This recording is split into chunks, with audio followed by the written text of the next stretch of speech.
Waiting for everyone. I'm here and it's 5:30. I've stuck to the time. We are punctual. That is the best part about it. So both of us are waiting, but we are going to wait for a few people to tune in before I start the introduction and I start the show. Nothing's changed. I'm still the same. I can see a few friends joining in. Thank you very much. Nice of you all.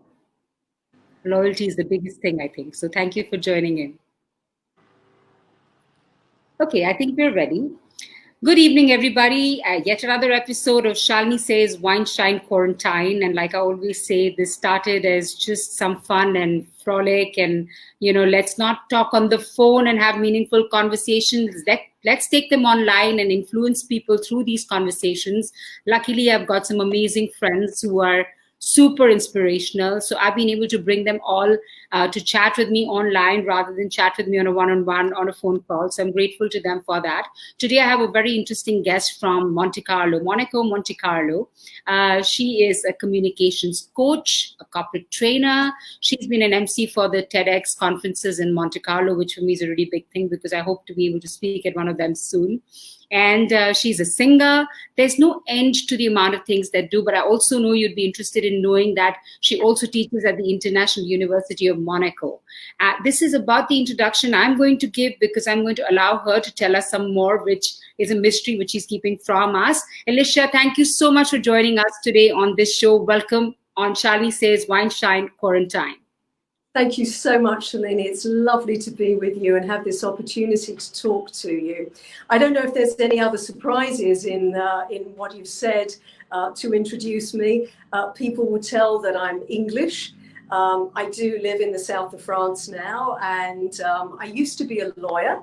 I was a family lawyer, had my own law practice, and then I used to come backwards and forwards to the south of France. And when I did that, I would do everything other than the law, which doesn't mean that I behaved unlawfully, but I would do things like events. I formed my own events company, Absolutely Monte Carlo. And I also worked on events. I managed the red carpet for the Laureus World Sports Awards and the green room, talent in the green room of the World Music Awards. And I started to teach at the International University of Monaco. And when I first started, I had one undergrad class.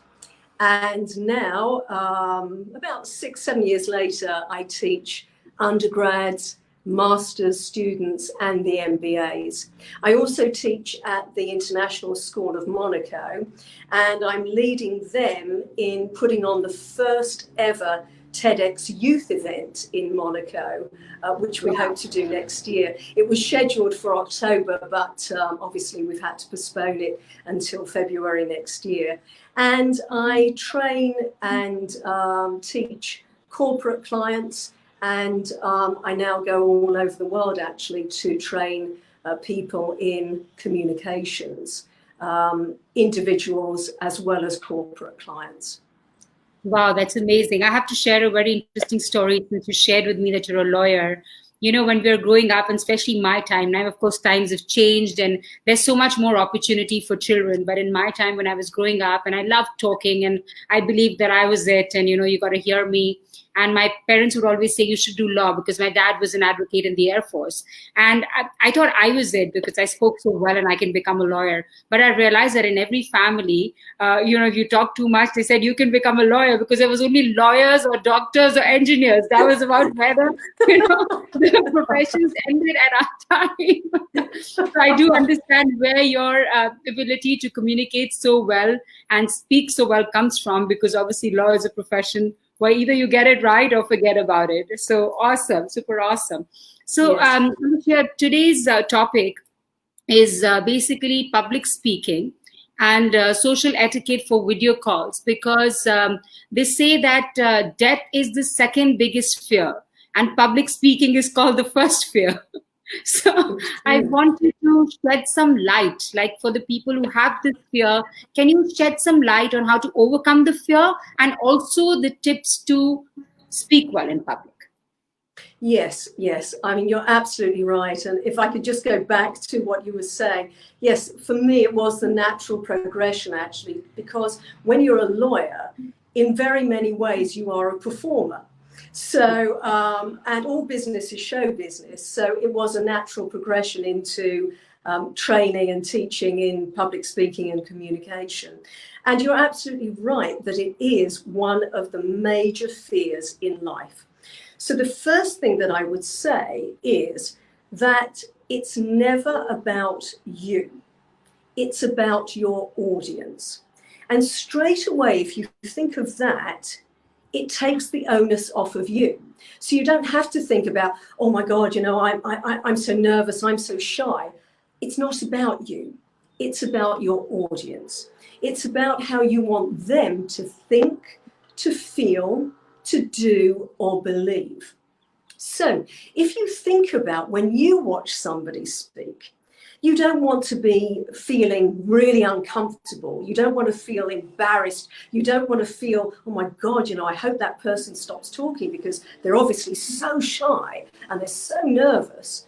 So if you think how you want your audience to feel, and you want them to feel comfortable, you want them to feel engaged, you want them to feel that they want to listen to you, then straight away, you're not thinking about yourself, you're thinking about them, and that takes off the nerves. If you do feel nervous and you get shaky, one thing that I tell all of my students is to clench everything very, very tightly. Clench everything tightly. So your arms, your legs, your bum, everything tightly. Clench, clench, clench, and then release. Clench it very tightly and then release. And it calms you down. It stops you from shaking. And then you can go on and talk and feel that you are in control and in command. I like that tip. I'm going to use that one. Sorry, please go ahead. Now, the great thing about actually clench and release is that nobody knows that you're doing it. So, it helps you, it helps calm everything down for you. Nobody knows that you're doing it.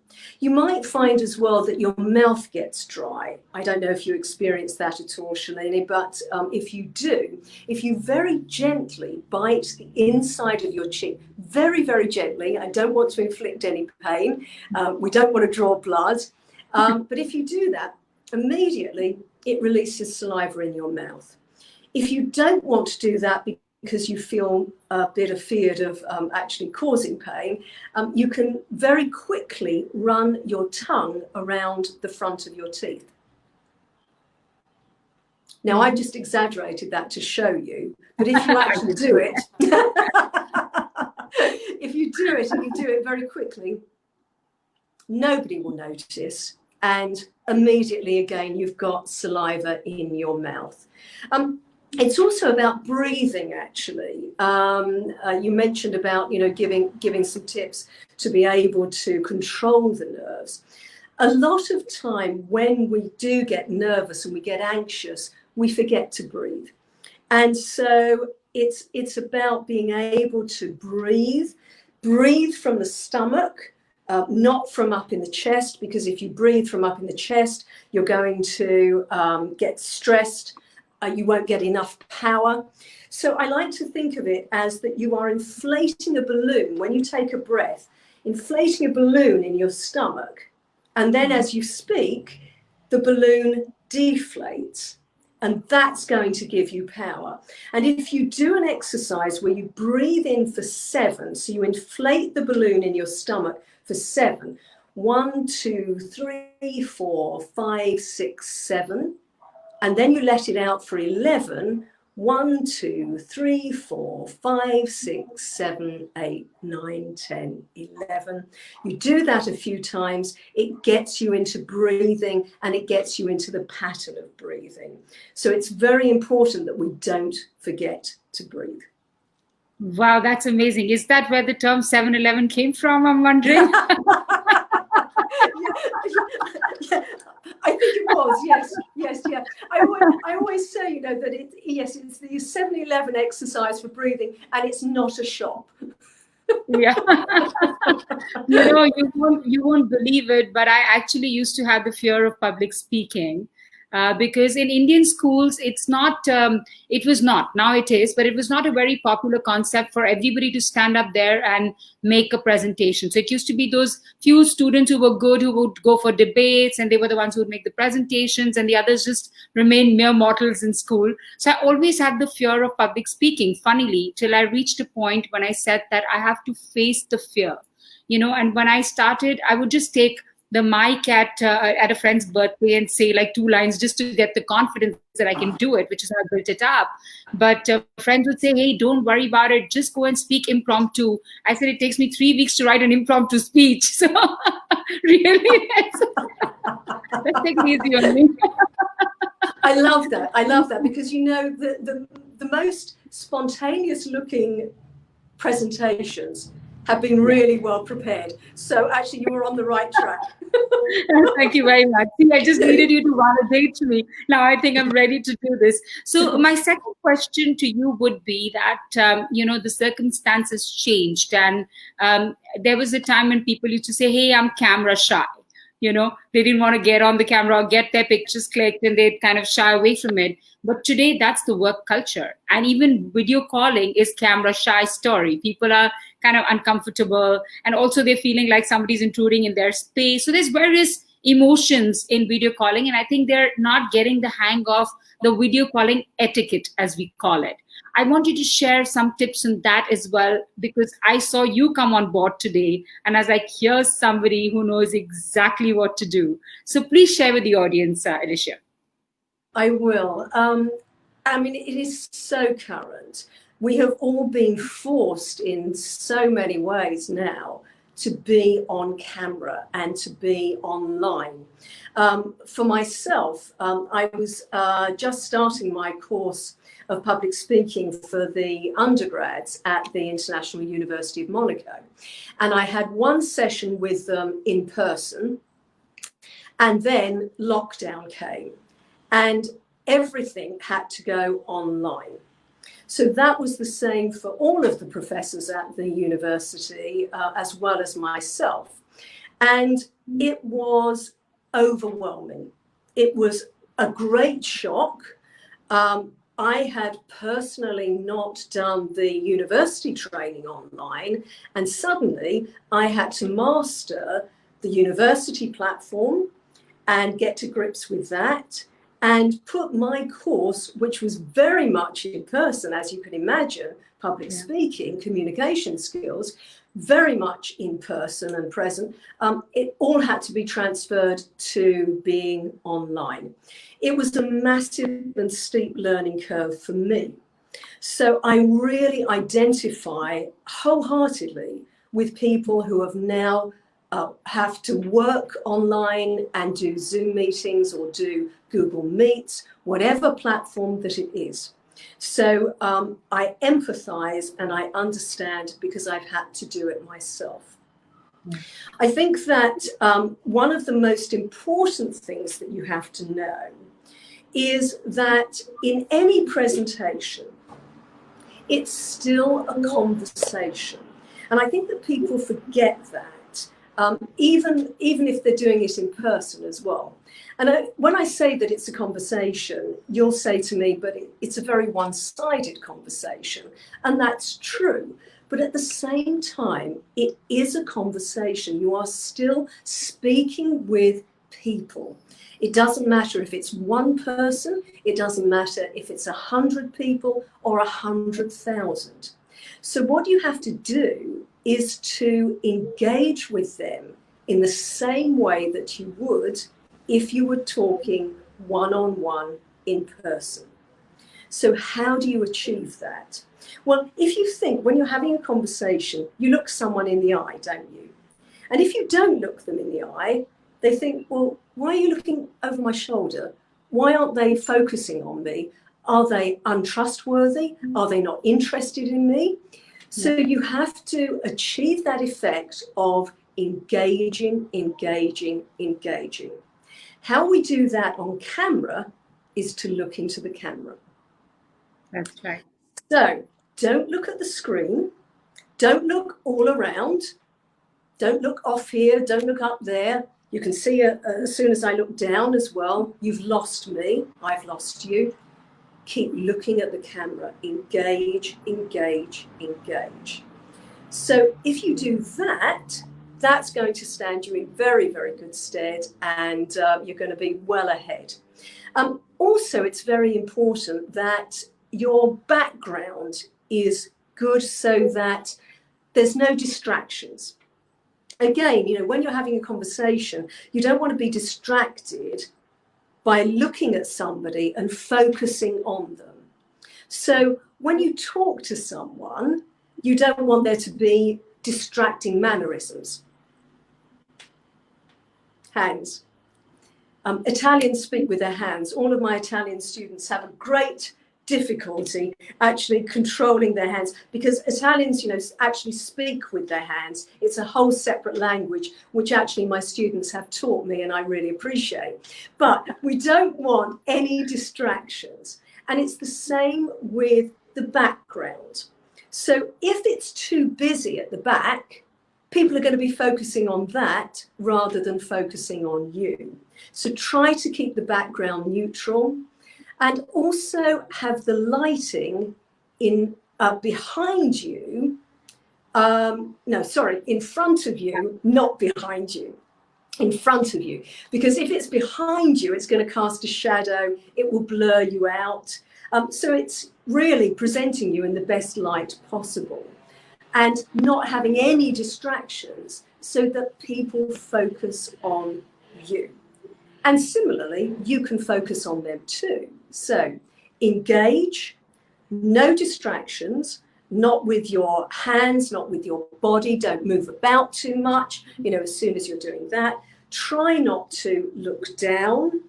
So if you've got notes, if you're in a meeting, try to have your notes behind the camera if possible, or at least to the side and at the same level as the camera. And you need to have the camera at eye level or slightly above eye level. We don't want to be looking up your nose. It's not pretty.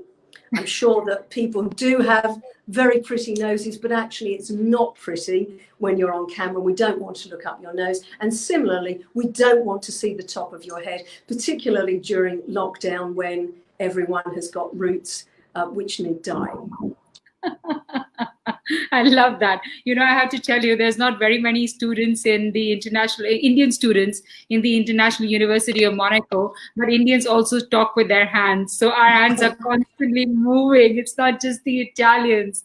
And, you know, it's funny. I told my whole family, I said, this is a very important call. I've been doing this every day, but I've not been that stressed out about the video. But today I changed location. I said, if I'm going to be talking video calling etiquette, I better get mine right, you know. So important because it's hard.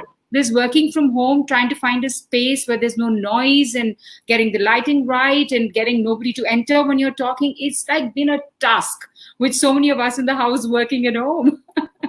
Shalini, again, you know, I totally empathize. I mean, it's been the same for me. You know, I had to do videos for training and for training my students, not only at the school and the university, but also my private students and corporations.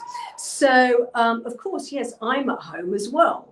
And so I've had, there's the bookshelf behind me in the other room, which has photos of all the family. And, you know, and I have said on the videos, you know, don't do as I'm doing. But this is a very good example of what not to do. And sometimes, you know, you can learn from mistakes. Yeah. So actually, a lot of the time you learn from mistakes. Yes, I changed the same setting. So I had family photos as well in all my videos before this, if you go to them. But today I said, no, I'm sitting with somebody who's definitely going to notice that I've got family photos behind me, which is not. So today I have some art, which is still okay, better than family photos. But I live in my mother's house in India, and it is impossible to even find a white wall. I'm like, everywhere there's paintings and art. And I love you, Mom, but really? So I guess this is just for the audience to understand that there are limitations, but we have to work within those limitations and see how it works. If you get 5 out of 6 right, then that's good. Good to go. Absolutely, absolutely. Yeah. Another thing as well, actually, is to not to wear clothes that are going to again be a distraction. So, for example, don't wear checks, don't wear stripes. Because they will cause distortion on the screen. So try to wear something kind of plain, and also to wear blue and pastel colours. I notice you're wearing black, aren't you? I would have a black wardrobe. That's color. Well, you look very good. Now, normally I would say not to wear black because it's draining, but you've got a lovely skin and you've got a lovely skin tone as well, so actually it looks very good. But for the most part, I would say avoid white, because that's going to be very draining, particularly as well if you are against a white background. You're going to look like a sheet, and we certainly don't want that. Most of the time, the colours that are good on screen are blues, greens. Not green if you're going to be against a green backdrop as well. There's green screens, so we don't want to kind of merge into the screen. Pastel colours, really good. Not checks, not stripes. And to make sure as well that your frames, your framing is beautiful. You're right in the centre of the screen there, and that's what we want to achieve too. And that there's a little bit of space between you and the roof of the camera, but not too much. If I kind of come down in my chair now, that's not as effective as how I was sitting when I started. So, and yes, for most people, it's not going to be perfect. And you know what? That's okay. And don't be hard on yourselves too. People have been very, very hard on themselves during this time in a lot of respects, not only about public speaking or communicating. They've been hard on themselves because they've thought, I should be achieving, I should be doing. But don't be hard on yourself. It's all about learning, and we learn as we go along, and we do learn by our mistakes. So, it's okay not to be perfect. That's awesome. But, I don't know if you've seen this video of this, there's been a WhatsApp that's been going around of this gentleman who's on a Zoom call, and then he thinks he's disconnected, and he gets up and he's wearing shorts with his shirt and tie on top. So do remember to log out before you decide to get up. Even today, when I walked in to my daughter's room before the interview, and she says, "Mom, you look weird." I said, "Why?" She said, "Because you're dressed up only from the top. You're wearing shorts." I said, "Yeah, because I won't get up to my sign out." So I'm dressed up for a video call for sure. But it's a very good tip. Very good tip. And also, actually, when you're on your laptops and you are on a video conferencing call or a webinar, anything, try to keep your screen free as well, because it might be that at some point they'll want to see your screen and they'll say, "Can we share screens?" And then you've got all messages going on where you're saying to your friend, "God, this is boring," or "Let me out," or whatever, or "I don't understand a word they're saying." So just be very careful what's on your screens as well. So I do have messages on the side of my screen. In fact, one of my friends, Amit, is saying that the 7-Eleven that you're talking about, we have Baba Ramdev, who teaches yoga. He's our guru here in India, and he teaches you Kapal Bharti with the 7-Eleven breathing technique. So he's mentioned that on the messages on the side. Oh, yes. Thank you. How interesting. Yes. We have a friend of yours, Nick, who has mentioned what a good singer you are. So I'm wondering if I should just break away from the script and tell you to just sing 2 lines for us and break this discussion for a minute. Well, that's very kind of whoever mentioned that. Okay, well, I'm going to tell you that the theme of my teaching and training is Bruno Mars, 24 Karat Magic. So it's 24 karat magic in the air.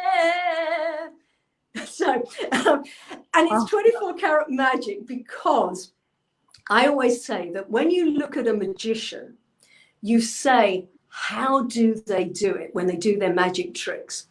And what I do in my training is to help you when you present online or in person, that people say, how do you do it?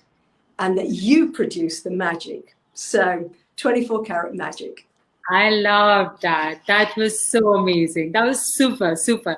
I have one question, which is, you teach communications, and what is happening right now under the circumstances is that we're all stuck together. People believe stuck. I'm very happy to be with my family, but there's a lot of people that are feeling stuck in the situation, maybe because they're thinking ahead and not doing so well in their businesses, and just the claustrophobia of being together with family. I feel that despite being together, there is a communication gap.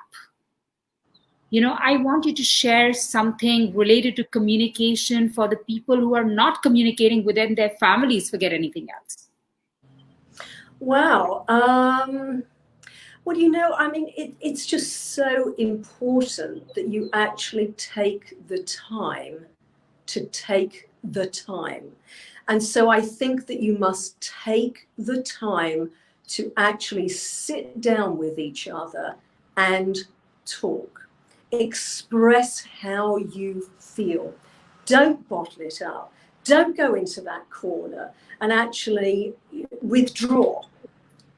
Take the time to talk to each other. This is a massive opportunity for us all to actually communicate with each other and to learn together and to grow together. And so take that opportunity, speak to each other. Really make a point of doing that and doing things together where you can be involved, and you are involved and interacting in ways that maybe you haven't done before.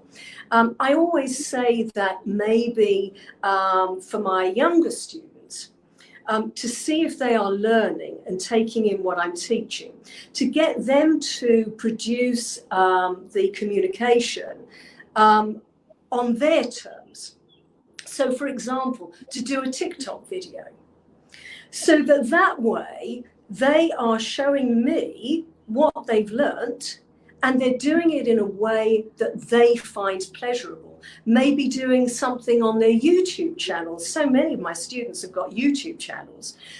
They've got Instagram, of course. So produce something that they produce in ways that they like to produce, so that way you're interacting and being involved, so that it's a pleasure for the recipient, and it's also a pleasure for you to be learning what they like to do. Take things out of the fridge and make a smoothie, and you all have to eat it or drink it. Do things together, interact. I just think that it's so important that we do take this time to actually communicate with each other, express ourselves, interact, and get involved in different ways, pleasurable ways. And it's fun. That is so nice. That is so lovely. I think everybody needs to hear that. All the people that are feeling this, claustrophobia together, do things together. And this TikTok video, I love the idea. I think it's so fun to do it. I've been trying to do it as well. Also, the other thing, we all believe that there's no physical contact with our friends, and that kissing on the cheek and hugging, etc., has gone away. So my little tip to the audience would be that, even video calls release oxytocin. So the people who think that they're just picking up a phone call and talking to their friend and they're feeling frustrated, if they were to actually do a video call with their friend, they still release the same hormone of hugging them, and you get oxytocin. Yes. Wow. So that is a tip that I want to give the audience as well. Alicia, before we sign off, I want you to, so you are on a global platform, because I know there's a lot of your audience that is watching you. Of course, a lot of our friends from Monte Carlo have tuned in to hear us. And there's a lot of my friends from India who are listening as well. So I want you to give out a global message to people, something special. I think that what I would say is, don't be afraid. It really is. It isn't something to be afraid of, and that you can do it, because all you are doing is sharing wonderful you, and it's your opportunity to do that. So share wonderful you and do it, because it's wonderful for us to share with you and to learn and grow with you. So don't be afraid. Take it as an opportunity to share wonderful you. Oh, that is so awesome. That is super, super awesome. Thank you so much for being on this show. And I want to, on what you said, I want to share is that fear has two connotations, forget everything and run, or face everything and rise. So I think it's our time to face the fear. And like she said, Alicia, thank you so much. It has been absolutely amazing talking to you. I can go on for a long time, as I believe the audience can keep listening to us. So we will do this one more time for everybody. But for today, I'm so grateful to have you on the show. Thank you. I am so grateful to have had the chance to be with you. Thank you so much. Thank you. Keep watching. Shalini Says Weinstein Quarantine. Until tomorrow, a big kiss from Alicia and me. Take care.